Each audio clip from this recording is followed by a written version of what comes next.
এটা হচ্ছে ক্লাস 12 এর থার্ড সেমিস্টারের একটা মডেল কোশ্চেন পেপার। এটা উচ্চ মাধ্যমিক শিক্ষা সংসদ কর্তৃক প্রদত্ত একটি ওএমআর শিট, যেটা তোমাদের ফাইনাল পরীক্ষায় থাকবে। আর এটা হচ্ছে তোমাদের পরীক্ষার একটা ডেমো অ্যাডমিট কার্ড। তো এই তিনটে জিনিস দিয়ে কিন্তু আজকের এই ওএমআর শিট ফিল আপ করা হবে, এবং ওএমআর শিট ফিল আপ করতে গিয়ে কি কি ভুল হচ্ছে সেগুলো কিন্তু তোমাদের বলে দেবো।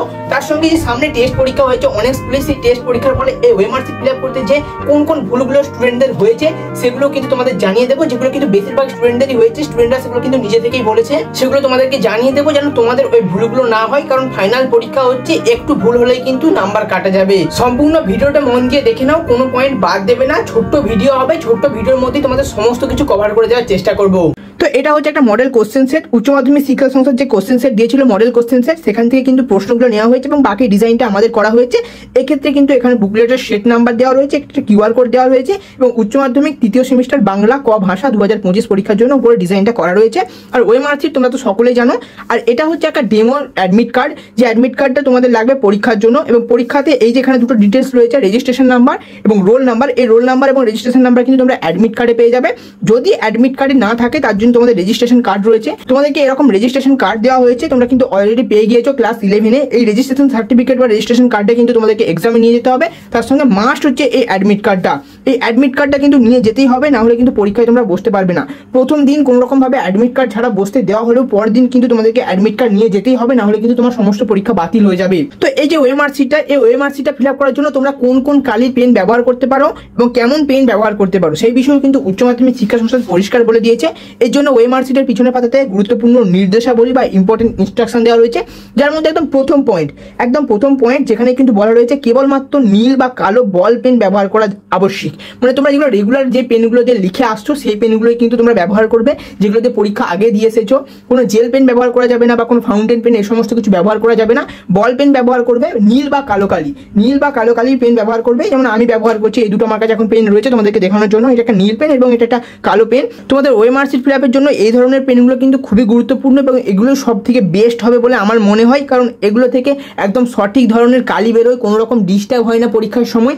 তো এরপরের পয়েন্টেই কিন্তু বলা রয়েছে ওএমআর শিটে 1 থেকে 5 নম্বর যে ঘর রয়েছে সেক্ষেত্রে তোমাদের রেজিস্ট্রেশন নাম্বার, রোল নাম্বার, প্রশ্ন পুস্তিকা ক্রমিক সংখ্যা, বিষয় ও পূর্ণ সাক্ষ্য একদম সম্পূর্ণভাবে ফিল আপ করতে হবে। অন্যথায় ওএমআর শিটের মূল্যায়ন হবে না, মানে কোনো রকম ভাবে মূল্যায়ন কিন্তু হবে না বা ওএমআর শিট মূল্যায়নের সমস্যা হবে। এর জন্য পরীক্ষার্থী সম্পূর্ণভাবে দায়ী বা সম্পূর্ণরূপে পরীক্ষার্থী দায়ী, মানে যে পরীক্ষা দিচ্ছে। তোমাদেরকে বলে দিচ্ছি, এই দেখো registration number, roll number, question booklet serial number, এটাই প্রশ্নপত্র ক্রমিক সংখ্যা বলছে, সাবজেক্ট, ফুল সিগনেচার, এই যে 5টা জায়গা রয়েছে, এই 5টা জায়গা তোমাদেরকে সঠিকভাবে ফিল আপ করতে হবে, না হলে কিন্তু তোমার ওএমআর শিট বাতিল বলে গণ্য করা হবে। এরপরে কথা হচ্ছে, তোমরা ধরো এখানে যে অ্যান্সার শিট রয়েছে, এই অ্যান্সার শিটে তোমার 40 নম্বরের পরীক্ষা, তুমি 40টাই কিন্তু সঠিকভাবে ফিল আপ করে দিয়েছো। কিন্তু এই যে দুটো জায়গা রয়েছে, রেজিস্ট্রেশন নাম্বার এবং রোল নাম্বার, এই দুটোর মধ্যে কোনো এক জায়গাতে একটু ভুল হয়ে গেলেই কিন্তু তোমার সমস্যা। ওএমআর শিটে কিন্তু তোমার ঠিকঠাকভাবে ইভ্যালুয়েশন বা মূল্যায়ন হবে না, তুমি কিন্তু সঠিক নাম্বার পাবে না এবং সেই নাম্বার কিন্তু মার্কশিটে উঠবে না। এক্ষেত্রে তোমাদেরকে অবশ্যই একদম মনোযোগ দিয়ে সঠিকভাবে যখন তোমরা এগুলো ফিল আপ করবে, অবশ্যই মন দিয়ে ফিল আপ করবে। তার সঙ্গে কেউ তোমাদেরকে ডিস্টার্ব করলেও তার কোথায় কান দেবে না বা তার কথা শুনবে না, শুধুমাত্র এগুলোর ফিল আপের দিকে ফোকাস করবে যাতে কোনো রকম সমস্যা না হয়। এর পরের পয়েন্ট হচ্ছে কিভাবে তোমরা ফিল আপ করবে। এখানে দেখো একদম সঠিক স্টেপ বাই স্টেপ দেওয়া রয়েছে যে কোনটা সঠিক হবে, কোনটা ভুল হবে, কোনটা ধরা হবে না। প্রথমেই যেটা দেওয়া রয়েছে, শুধুমাত্র একদম সম্পূর্ণ বৃত্তটা ডিপ করে একদম ভরিয়ে দেওয়া হয়েছে বা বাবলটা একদম সম্পূর্ণ ভরিয়ে দেওয়া হয়েছে, এটা হচ্ছে সঠিক পদ্ধতি। এছাড়া যে কোনো ধরনেরই করো না কেন সেটা কিন্তু ভুল বলে গণ্য হবে।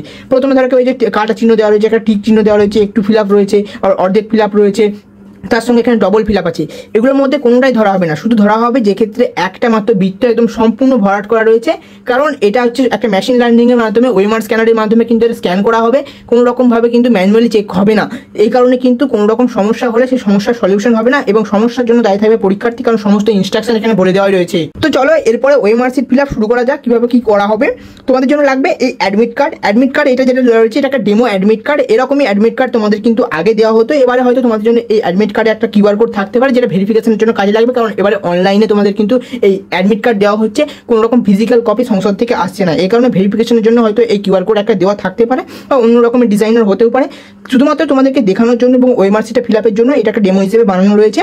এক্ষেত্রে তোমাদের প্রথম পয়েন্ট রয়েছে রেজিস্ট্রেশন নাম্বার। তো এই ডেমো অ্যাডমিট কার্ডটার দিকে দেখো, যেখানে রয়েছে রেজিস্ট্রেশন নাম্বার 22 461 তিনটে #07। এই যে তিনটে হ্যাশ দেওয়া রয়েছে, কারণ এখানে যদি আমি ফুল নাম্বার লিখে দিই সেক্ষেত্রে কারো রেজিস্ট্রেশন নাম্বারের ডিটেলস হয়ে যেতে পারে, তাই জন্য এই যে তিনটে হ্যাশ রয়েছে এর বদলে আমি আজকের যে ডেট রয়েছে সেই ডেটটা কিন্তু বসিয়ে দেবো। তাহলে রেজিস্ট্রেশন নাম্বার হয়ে যাবে 2246115807। তো এটা অনুযায়ী তোমাদেরকে প্রথমেই কিন্তু লিখতে হবে রেজিস্ট্রেশন নাম্বার। এখানে যে রেজিস্ট্রেশন নাম্বার থাকবে মানে তোমাদের যে রেজিস্ট্রেশন সার্টিফিকেট বা অ্যাডমিট কার্ড সেখানে যে রেজিস্ট্রেশন নাম্বার থাকবে সেটা কিন্তু সঠিকভাবে ফিল আপ করতে হবে। অবশ্যই মন দিয়ে ফিল আপ করবে। এটা ফিল আপ করার সময় এক্সাম হলে কারোর কথা শুনবে না, একদম মন দিয়ে প্রথমে ফিল আপ করবে, কারণ এগুলো ভুল হয়ে গেলে কিন্তু তোমাদের সমস্ত নাম্বার চলে যাবে। তো এই জন্য এখানে আমি লেখা শুরু করছি। প্রথমে উপরের ঘরগুলো লিখে দেবে যাতে তোমাদের ফিল আপ করতে সুবিধা হয়। 2246115807 এরকম করে লিখে দিলে, প্রথমে হচ্ছে সংখ্যায় লিখে দিলে, তারপর ওই মার্কশিট ফিল আপ হবে। এখানে তোমাদের একটা ট্রিক্স বলে দিচ্ছি, প্রথমে তোমরা কিন্তু ফিল আপ করবে না, মানে পুরোপুরি ঘর একটা একটা করে ফিল আপ করতে যাবে না, এক্ষেত্রে তোমার প্রবলেম হতে পারে বা অসুবিধা হতে পারে। এক্ষেত্রে একটা ট্রিক্স ফলো করবে। প্রথমে হচ্ছে দেখো যে 2 2 4 রয়েছে, মানে একটা দুইটা একটু দাগ দিয়ে দিলে, আবার এর পাশে 2 রয়েছে একটা দাগ দিয়ে দিলে, 4 একটা দাগ দিয়ে দিলে, মানে এইভাবে একটু একটু করে যাতে ফিল আপ করে দেবে, যাতে তোমরা যখন ফিল আপ করবে কোনো রকম ভুল না হয়। কারণ আগে থেকে তোমরা দেখে দেখে বাবেলসগুলো একটু করে ফিল আপ করে দিচ্ছ, যখন ফিল আপ করবে এক্ষেত্রে কোনো রকম ভুল হবে না। যে 2 2 4 তারপরে 6 1 1, আমি জাস্ট তোমাদেরকে ডেমো হিসেবে দেখানোর জন্য বলে দিচ্ছি। এইভাবে যখন তোমার সমস্ত রেজিস্ট্রেশন নাম্বারের সংখ্যাগুলো সঠিকভাবে ওই মার্কশিটে একটু করে দাগ দেওয়া হবে, তারপরে কিন্তু একদম ফুল ফিল আপ করবে। দেখো আমি তোমাদের জন্য সম্পূর্ণ ফিল আপ করছি। একটা একটা করে সংখ্যা কিন্তু ফুল ফিল আপ করবে। প্রথমে একটু করে দাগ দেবে এবং তারপরে ফাইনাল ফুল ফিল আপ করবে। কোনো রকম যেন ফাঁক না থাকে বা কোনো রকম ছাড় না থাকে বা অর্ধেকাংশ ফিল আপ এরকম যেন না হয়, কারণ এক্ষেত্রে কিন্তু তোমাদের ওই মার্কশিট কিন্তু স্ক্যান হবে না। এভাবে পরপর সম্পূর্ণ ফিল আপ হবে। আমি জাস্ট তোমাদের দুটো একটা করে দেখিয়ে দিচ্ছি। সেমভাবে রোল নাম্বারটাও কিন্তু একই হবে। রোল নাম্বার তোমাদের কিন্তু আলাদা আলাদা থাকবে। এই দেখো অ্যাডমিট কার্ড, এক্ষেত্রে রোল এবং নাম্বার কিন্তু আলাদা আলাদা ছিল, এবারেও হয়তো এরকমই থাকবে। এক্ষেত্রে একটা দেওয়া রয়েছে 10-06-07, এক্ষেত্রেও কিন্তু প্রথমে 10-06-07 লিখে দিতে হবে এবং তারপরে নাম্বার রয়েছে। প্রথম অংশটা রোল, তারপর অংশটা নাম্বার রয়েছে 0294 এরকম করে লিখে দিলে আবার সেম টিক্স এখানেও ফলো করবে। অবশ্যই প্রথমে একটু একটু করে দাগ দিয়ে দেবে। এক্ষেত্রে যখন তোমরা এই যে ফুল বাবারগুলো ফিল আপ করবে না, কোনো রকম সমস্যা হবে না। যেমন 1 একটু দাগ দেওয়া ছিল, তুমি বুঝে গেলে যে এটা আমাকে সম্পূর্ণ ফিল আপ করতে হবে। তারপর এই যে 0টা সম্পূর্ণ ফিল আপ করলে, দেখো কোনো রকম কিন্তু ছাড় থাকা চলবে না, সেমভাবে কিন্তু সম্পূর্ণগুলো ফিল আপ করা হবে। রেজিস্ট্রেশন নাম্বার হলো, রোল নাম্বার হলো এবং তারপর হচ্ছে কোশ্চেন বুকলেট সিরিয়াল নাম্বার। এটা কিন্তু তোমাদের কোশ্চেন পেপারে থাকবে। এটা হচ্ছে কোশ্চেন পেপার, তোমাদের জন্য একটা ডেমো কোশ্চেন পেপার আমরা বানিয়েছি, যেক্ষেত্রে কিন্তু কোশ্চেন পেপারে একটা বুকলেট সেট নাম্বার রয়েছে। এখানে তোমাদের থাকবে বুকলেট সিরিয়াল নাম্বার। এক্ষেত্রে কিন্তু প্রথম দুটো ডিজিট থাকবে সেটের জন্য, যতটা সম্ভব যেটা জানা যাচ্ছে যে সেটের জন্য প্রথম নাম্বার থাকবে এবং সেট হবে হয়তো 5টা। অফিসিয়ালি কোনো রকম নোটিশ কিন্তু দেওয়া হয়নি যে কটা সেট হবে, তবে যেটা জানা যাচ্ছে 5টা সেট হতে পারে। এই জন্য 04 রয়েছে, 6102-007 এটা হচ্ছে তোমাদের সম্পূর্ণ বুকলেট সিরিয়াল নাম্বার। এটাও কিন্তু একইভাবে ফিল আপ করতে হবে। এরকমভাবে ফিল আপ করলে প্রথমে উপরে ঘরগুলো ফিল আপ করা হবে এবং তারপরে বাবেল ফিল আপ করা হবে। একটু একটু দাগ দেবে এবং তারপরে কিন্তু এই বাবেলগুলো কমপ্লিট ফিল আপ করবে, কারণ এগুলোতেই ভুল হচ্ছে। এগুলো একটু ভুল হয়ে গেলে তোমাদের কিন্তু ইনস্ট্রাকশন দেখিয়ে দিলাম যে এগুলোতে একটু ভুল হয়ে গেলে কিন্তু আর ওই মার্কশিট মূল্যায়ন করা হবে না। এটা কিন্তু তোমাদের আগেই জানিয়ে দিচ্ছি, আর এটা আমি বারবার বলছি কারণ এখানে ভুলটা অনেক স্টুডেন্টদের হচ্ছে। এই কারণে তোমাদেরকে বারবার এগুলো আমি প্রত্যেকটা দেখিয়ে বললাম এবং একটা কথাকে বারবার রিপিট করলাম। এরপর রয়েছে সাবজেক্ট। তোমরা যে সাবজেক্টের পরীক্ষা দেবে সেই সাবজেক্টে লিখতে হবে। যেমন এটা বেঙ্গলির কোশ্চেন রয়েছে, সেক্ষেত্রে বেঙ্গলি এ লিখে দেবে, কারণ তোমাদের বেঙ্গলি এ মানে হচ্ছে ফার্স্ট ল্যাঙ্গুয়েজ, এই কারণে বেঙ্গলি এ লিখে দেবে। মানে যাদের যে সাবজেক্টটা প্রশ্নপত্রের উপরে লেখা থাকবে সেই অনুযায়ী লিখবে, কোনো রকম শর্ট ফর্ম ইউজ করা হবে না। যেমন বাংলার যে বেঙ্গলি এ যে শর্ট ফর্ম BNGA, এক্ষেত্রে কিন্তু এটা চলবে না। এক্ষেত্রে একদম সম্পূর্ণটা লিখতে হবে বেঙ্গলি এ। বা যদি ফিজিক্স হয় ফিজিক্স সম্পূর্ণ লেখা হবে, ফিলোসফি হয় ফিলোসফি সম্পূর্ণ লেখা হবে, পল সায়েন্স হলে পল সায়েন্স সম্পূর্ণ লেখা হবে, অ্যাকাউন্টেন্সি হলে অ্যাকাউন্টেন্সি সম্পূর্ণটা লেখা হবে। মানে সাবজেক্টের যে ফুল নেম সেটা কিন্তু সম্পূর্ণটাই লিখতে হবে। এবং তারপরে থাকতে ফুল সিগনেচার অফ ক্যান্ডিডেট। এক্ষেত্রে কোনো রকম রেস্ট্রিকশন নেই। সিগনেচার হচ্ছে একটা প্রুফ যে তুমি পরীক্ষাটা দিচ্ছ, এই জন্য তোমার সিগনেচার এক্ষেত্রে করতে হবে। এক্ষেত্রে কোনো রকম রেস্ট্রিকশন নেই যে বাংলা বা ইংরেজিতে, তবে তোমরা ইংরেজিতে সিগনেচার করবে। ইংরেজিতে কোনো রকম নাম লেখা বা ফর্ম ফিল আপ হচ্ছে না, যেমন তোমরা রেগুলার সিগনেচার করো, যেক্ষেত্রে প্রথমটা ক্যাপিটাল হয়ে থাকে, নামে ধরো প্রথমটা ক্যাপিটাল, বাকিগুলো হচ্ছে স্মল লেটার, সেমভাবে কিন্তু সিগনেচার হবে। আমি জাস্ট একটা করে দিচ্ছি, আমি জাস্ট একটা সিগনেচার করে দিলাম। এটা হচ্ছে এরুডিপস বাংলা লেখা রয়েছে, যেহেতু অ্যাডমিট কার্ডে এরুডিপস বাংলা লেখা রয়েছে নামটা, এই কারণে এরুডিপস বাংলা সিগনেচার করলাম। আর এই যে সেন্টার কোড এবং যে full signature of invigilator with date, এই দুটো তোমাদের কোনো কাজ না। এই দুটো অংশ যিনি ইনভিজিলেটর থাকবেন তিনি কিন্তু এই দুটো ফিল আপ করবেন, অথবা এক্ষেত্রে কিন্তু স্ট্যাম্প দেওয়া হতে পারে, মানে যেখানে যে সেন্টার সেই সেন্টার থেকে ডাইরেক্ট স্ট্যাম্প মেরে তোমাদেরকে এই ওএমআরসি দেওয়া হবে। ওপরে এই সমস্ত ডিটেলসগুলো সব থেকে গুরুত্বপূর্ণ। এগুলোর মধ্যে কোনো একটা ভুল হয়ে গেলে তুমি যতই 40-40 সম্পূর্ণ সঠিক উত্তর দাও না কেন, সেক্ষেত্রে কিন্তু তোমার ওএমআরসির মূল্যায়ন হবে না। এরপরে রয়েছে অ্যান্সার। এই অ্যান্সারগুলো তোমাদেরকে প্রত্যেকটা ঠিকঠাকভাবে ফিল আপ করতে হবে। এক্ষেত্রে তোমাদের বলে রাখি, যেটা তোমরা 100% কনফার্ম যে এটাই উত্তর হবে কোনো একটা অপশন, সেটা তোমরা প্রথমেই কিন্তু ডাইরেক্ট একদম ওএমআরসিতে তুলে দিবে। যেমন আমি বাংলার কোশ্চেনটাই বলছি, দেখো প্রথম কোশ্চেন রয়েছে শ্রীযুক্ত জয়রাম মুখোপাধ্যায়ের আদিবাস কোথায় ছিল। তোমরা হয়তো অনেকেই জানো যে যশোর জেলা, তো যশোর জেলা এখানে প্রথমে কোশ্চেনে দাগ দিলে, তারপরে দেখবে কোশ্চেন নাম্বার কত রয়েছে এবং সেই অনুযায়ী কিন্তু একদম কনফার্ম যদি হয়ে থাকো যে 100% যশোর জেলায় হবে, সেক্ষেত্রে ডাইরেক্ট একদম ওএমআরসিটা সে ফিল আপ করে দেবে যে সি, একটু দাগ দিলে আরেকবার কনফার্ম হয়ে যাবে যে দাগ নাম্বার ঠিকঠাক দিচ্ছ কিনা, তার সঙ্গে কিন্তু এই যে অপশন সেটা কিন্তু ঠিকঠাক আছে কিনা কনফার্ম হয়ে তবেই কিন্তু এই ওএমআরসিটা দাগ দেবে এবং ওএমআরসিটার বাবেলটা সম্পূর্ণ ফিল আপ করবে। এই যে একবার ফিল আপ হয়ে গেল, এটা কোনো রকম আর চেঞ্জেস করলে সেটা কিন্তু আর কোনো রকম ধরা হবে না। তো এই যে একটা প্রশ্নের জন্য একটা বাবেল ফিল আপ হলো, পরবর্তীকালে যে 3টে ফাঁকা রয়ে যাচ্ছে এগুলোর ক্ষেত্রে কোনো রকম চেঞ্জেস করা যাবে না, বা এই যে বাবেলটা তোমরা ফিল আপ করছো কোনো রকম ফাঁকা রাখা যাবে না, একদম সম্পূর্ণ যে রাউন্ড রয়েছে বা বৃত্তটা রয়েছে পুরোপুরি একদম কালো বা নীল বল পেন দিয়ে ফিল আপ করে দিতে হবে, কোনো রকম ফাঁকা থাকা চলবে না। এবং বাকি যে অপশনগুলো থাকছে, এই যে অপশনগুলো, এই অপশনগুলোর মধ্যে কোনো রকম দাগ করা চলবে না, কারণ ওএমআরসির যখন ওএমআর স্ক্যানারের মধ্যে স্ক্যানার করা হবে তখন একটাই মাত্র নেওয়া হবে, যেক্ষেত্রে দুটো বা এরকম টিক চিহ্ন বা কোনো রকম কাটা চিহ্ন থাকবে, সেগুলো কিন্তু ধরাই হবে না। তো এরপরে প্রশ্নপত্রে পরের কোশ্চেন রয়েছে আদালত অবমাননার জন্য মুক্তার মহাশয় জরিমানা হয়েছিল কত টাকা? 5 টাকা। এক্ষেত্রে কয় যে অ্যান্সার এ। অবশ্যই দেখবে যে কত নম্বর কোশ্চেন এবং কত নম্বর অপশন সেটা দেখে তারপরে কিন্তু ওএমআরসি ফিল আপ করবে। এরপরে কথা হচ্ছে যে আরেকটা ভুল এই টেস্ট পরীক্ষা থেকে জানতে পারা গেছে, প্রথমত হচ্ছে যে ধরো হচ্ছে 3 নম্বর কোশ্চেনটা রয়েছে, এই 3 নম্বর কোশ্চেনের উত্তর স্টুডেন্ট কোনো রকমভাবে জানেনি বা ভুলে গেছে বা কোনো রকম কনফিউশন রয়েছে, এই কারণে সে ভাবলো যে বাকিগুলো এখন করি, ওটা হয়তো পরে মনে পড়ে যাবে, এই কারণে সে ছেড়ে দিল।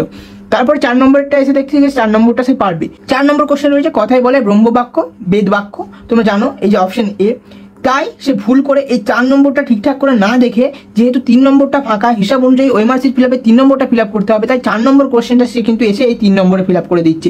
এটা একটা বড় সমস্যা। পরের কোশ্চেন বা আগের দাগের কোশ্চেন পরের দাগে লিখে ফেলা বা পরের দাগের কোশ্চেন আগের দাগে লিখে ফেলা, এরকমই কিন্তু একটা ভুল হচ্ছে অনেকেরই। আর ওএমআরসিটা একবার দাগ পড়ে গেলেই কিন্তু সেটা তুমি যতই ঠিক করো কিন্তু ভুল হয়ে যাবে। ধরো তুমি ভুল করে দাগ দিলে সেটাও কিন্তু ভুলই হয়ে যাবে, আর ঠিক করে দেওয়ার পরে কোনো রকম অন্য অপশনে দাগ দিলে সেটাও কিন্তু ভুল হয়ে যাবে। তাই অবশ্যই যখন তোমরা ওএমআরসি ফিল আপ করবে সেই বিষয়ে অন্যমনস্ক হবে না। প্রশ্নপত্রে তোমরা যা খুশি করতে পারো, এই যে প্রশ্নপত্র তোমাদের দেওয়া হবে, রাফের জন্য কিন্তু প্রশ্নপত্র শেষে 2-4 পাতা দেওয়া থাকবে, যেক্ষেত্রে তোমরা কিন্তু রাফও করতে পারবে। অঙ্ক সাবজেক্ট যেগুলো রয়েছে ম্যাথামেটিক্যাল প্রবলেম বা যে ম্যাথামেটিক্যাল প্রবলেমের যে ক্যালকুলেশন করতে হয় সমস্ত কিছুর জন্য কিন্তু রাফ দেওয়া থাকবে। এছাড়া কিন্তু ওএমআরসিতে কোনো রকম রাফ করা যাবে না, কোনো রকম আলাদা দাগ করা যাবে না, সেক্ষেত্রে ওএমআরসি বাতিল হতে পারে। তাই তোমাদের এই প্রশ্নপত্রে তোমরা যতগুলো খুশি দাগ দিতে পারবে, ধরো এই যে প্রশ্নটা দাগ দিয়েছি আমি, এই প্রশ্নের যে অ্যান্সারটা সেটা দাগ দিয়েছি, এটাই দাগ দিয়েছি, এরকমভাবে তোমরা প্রথমে ফটাফট যেটা উত্তর হবে সেই উত্তরগুলো প্রথমে দাগ দিয়ে দেবে। এরকম করে দাগ দিয়ে দিলে কি হবে, যখন তোমরা ওএমআরসিটা ফিল আপ করবে তখন এক মনে ওএমআরসি ফিল আপ করতে পারবে। নাহলে ধরো একটা দেখলে একটা এখানে ফিল আপ করলে আবার একটা ছাড়া হয়ে গেল, এই কারণে ধরো যেটা বললাম যে ধরো 3-এরটা সে পারেনি, 4-এরটা পারছে, 4-এরটা সে 3-এ ফিল আপ করে দিচ্ছে, এই ভুলটাও হবে না। তাই তোমরা প্রথমে ধরো 5টা করে অ্যান্সার করলে এবং 5টা করে ফিল আপ করলে, এক্ষেত্রেও কিন্তু অনেকটা তোমাদের সুবিধা হবে। তো এই ছিল তোমাদের এই ওএমআরসির বিভিন্ন ভুলগুলো। আমি আর সম্পূর্ণটা ফিল আপ করছি না, এখনো অনেক বাকি, জাস্ট তোমাদের ভুলগুলো ধরিয়ে দেওয়ার জন্য কিন্তু এটা বললাম। আর সঠিকভাবে ওএমআরসি ফিল আপ করার জন্য চাই ওএমআরসি প্র্যাকটিস করা। ওএমআরসির সম্পূর্ণ পিডিএফ একদম যেটা অফিসিয়ালি দেওয়া হয়েছে, অফিসিয়াল ওয়েবসাইটে প্রকাশ করা হয়েছিল, এটা একদম সঠিক পিডিএফ আমার টেলিগ্রাম চ্যানেলে রয়েছে, সেখানেও পেয়ে যাবে। তার সঙ্গে এই যে আমি যে তোমাদের যে প্রশ্নপত্রটা ধরে দেখালাম, এই যে মডেল কোশ্চেন সেট, সেটাও কিন্তু আমার ওই টেলিগ্রাম চ্যানেলেই পেয়ে যাবে, সেখান থেকে ডাউনলোড করে নিয়ে তোমরা প্র্যাকটিস করো। একটা ওএমআরসি তোমরা কিন্তু কালার প্রিন্ট করবে, কালার প্রিন্ট করার পর সেগুলোকে জেরক্স করে নেবে, সেক্ষেত্রে তোমাদের অনেকটা সুবিধা হবে, কম খরচের মধ্যে হয়ে যাবে। তাই তোমরা ওএমআরসিগুলো অবশ্যই প্রিন্ট করে নিয়ে প্র্যাকটিস করতে থাকো, যত প্র্যাকটিস করবে তত ভুলগুলো কমবে। বিশেষ করে এই যে প্রথমের যে অংশগুলো, এই ডিটেলসগুলো বারবার ফিল আপ করা শেখো, এক্ষেত্রে যাতে পরবর্তীকালে কোনো রকম সমস্যা না হয়। তো এই ছিল আজকে সম্পূর্ণ ভিডিও, আশা করছি সম্পূর্ণটা বুঝতে পেরেছো এবং তোমাদের যে ভুলগুলো হওয়ার কথা ছিল তোমাদের মেন এক্সামে, সেগুলো এখন থেকে জানতে পেরে গেলে অবশ্যই ওএমআরসি প্র্যাকটিস করে এই ভুলগুলো কিন্তু এখন থেকে মিটিয়ে নাও, না হলে কিন্তু পরীক্ষাতে যে পৌঁছাতে হবে। অবশ্যই এই ছোট্ট ইনফরমেটিভ ভিডিওটা তোমাদের বন্ধুদের মধ্যে একটু শেয়ার করে দাও, যাতে তোমাদের বন্ধুদেরও একটু হেল্প হয়ে যায়। অবশ্যই চ্যানেলটাকে সাবস্ক্রাইব করে রাখবে এবং ভিডিওটাকে লাইক করে দেবে, সঙ্গে হাই পয়েন্টও দিয়ে দেবে। যারা যারা আজকে ভিডিওটা সম্পূর্ণ দেখলে তাদেরকে অসংখ্য অসংখ্য ধন্যবাদ। এইভাবে সাপোর্ট করতে থাকো, এইভাবে সাপোর্ট করলে আমরা এগিয়ে যাবো এবং আমরা এগিয়ে গেলে তোমাদেরকে এগিয়ে নিয়ে যাওয়ার দায়িত্ব কিন্তু আমাদের।